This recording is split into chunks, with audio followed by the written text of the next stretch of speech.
महालक्ष्मी जी की कथा, जिसे दिवाली की रात श्रद्धा से सुनने पर घर में सदा के लिए माँ लक्ष्मी का वास हो जाता है।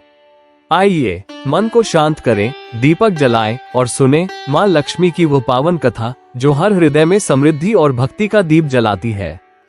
किसी नगर में एक साहूकार रहता था। उसकी एक बहुत सुशील और धार्मिक प्रवृत्ति की बेटी थी। वो रोज घर के सामने खड़े पीपल के पेड़ पर श्रद्धा भाव से जल चढ़ाती थी, क्योंकि उस पीपल में माता लक्ष्मी का वास माना जाता था। एक दिन जब साहूकार की बेटी पीपल पर जल चढ़ा रही थी, तभी अचानक वहां देवी लक्ष्मी स्वयं प्रकट हुई। उन्होंने कहा, बेटी, मैं तुझसे अत्यंत प्रसन्न हूँ, इसलिए मैं तुझे अपनी सहेली बनाना चाहती हूँ। साहूकार की बेटी ने विनम्रता से कहा, माता, मैं पहले अपने माता पिता से पूछकर ही उत्तर दूंगी। ये कहकर वह घर गई और माता पिता को सारी बातें बताई। माता पिता ने कहा, बेटी, ये तो बहुत शुभ अवसर है, लक्ष्मी जी का प्रस्ताव स्वीकार कर लो। बेटी ने माता पिता की आज्ञा मानी और अगले दिन लक्ष्मी जी के पास जाकर उनका प्रस्ताव स्वीकार कर लिया। इस प्रकार लक्ष्मी जी और साहूकार की बेटी सहेलियां बन गई। दोनों में गहरी स्नेह भक्ति का संबंध बन गया। लक्ष्मी जी उसे बहुत प्रेम करने लगी और उसका आदर करने लगी। एक दिन लक्ष्मी जी ने अपनी सहेली को भोजन के लिए अपने घर आने का निमंत्रण दिया। जब साहूकार की बेटी पहुंची तो लक्ष्मी जी ने उसे सोने चांदी के बर्तनों में भोजन कराया और सोने की चौकी पर बिठाया। भोजन के बाद लक्ष्मी जी ने उसे रेशमी वस्त्र और आभूषण दिए और कहा, कुछ दिनों बाद मैं तुम्हारे घर आऊंगी। साहूकार की बेटी ने विनम्रता से हाँ कहा और प्रसन्न होकर घर लौटी। घर पहुंचकर उसने अपने माता पिता को सब कुछ बताया। माता पिता अत्यंत प्रसन्न हुए, परंतु बेटी कुछ चिंतित होकर चुप बैठ गई। पिता ने कारण पूछा तो उसने अपनी चिंता बताई। बेटी बोली, पिताजी, लक्ष्मी जी का वैभव तो अपार है, मैं उन्हें कैसे संतुष्ट कर पाऊंगी? मेरे पास तो वैसा वैभव नहीं। ये सुनकर पिता ने उसे समझाया और आश्वस्त किया। पिता बोले, बेटी, घर की जमीन को अच्छे से लीपना और श्रद्धा भाव से जो भी सादा भोजन बने वही प्रेम पूर्वक लक्ष्मी जी को अर्पित करना।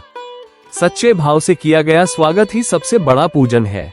पिता की बातें पूरी हुई ही थी कि तभी अचानक एक चील आसमान से उड़ती हुई आई और उनके आंगन में एक बेशकीमती नौलखा हार गिरा गई। ये देख सभी चकित और प्रसन्न हो गए। उस हार को देखकर साहूकार की बेटी बहुत खुश हुई। उसने उसी हार को बेचकर लक्ष्मी जी के स्वागत के लिए सुंदर भोजन और सजावट का प्रबंध करने का निश्चय किया। उसने घर की सफाई की, जमीन को लीपा पोता, दरवाजों पर तोरण बांधा और रेशमी वस्त्रों से घर को सजाया। सोने की चौकी खरीदी और रेशमी दुशाला बिछाया। जब लक्ष्मी जी उसके घर आई तो साहूकार की बेटी ने उन्हें सोने की चौकी पर बैठने के लिए कहा, लेकिन लक्ष्मी जी मुस्कुराई और बोली, इस पर तो राजा रानी बैठते हैं, मैं तो साधारण स्थान पर ही बैठूंगी। इतना कहकर लक्ष्मी जी ने साफ भूमि पर आसन बिछाया और वहीं प्रेम से बैठकर भोजन किया। साहूकार की बेटी ने उन्हें पूरी श्रद्धा और स्नेह से भोजन कराया। लक्ष्मी जी उसकी निष्ठा, विनम्रता और आदर से अत्यंत प्रसन्न हुई। उन्होंने कहा, बेटी, तूने सच्चे भाव से मेरा सत्कार किया है। तेरे घर में अब कभी धन और सुख की कमी नहीं होगी। उस दिन के बाद साहूकार का घर सुख समृद्धि से भर गया। परिवार में आनंद और शांति छा गई।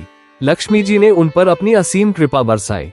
हे महालक्ष्मी माता, जिस प्रकार आपने साहूकार के परिवार पर अपनी कृपा बरसाई, उसी प्रकार सबके घरों में सुख, शांति और संपत्ति की वर्षा करें। सभी भक्तों पर आपकी अनंत कृपा बनी रहे।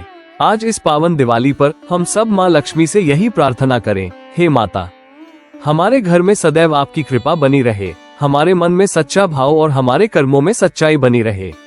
दीप जलाएं, भक्ति जगाएं और इस कथा को अपने घर परिवार तक पहुंचाएं, क्योंकि माँ लक्ष्मी की कृपा बांटने से ही बढ़ती है।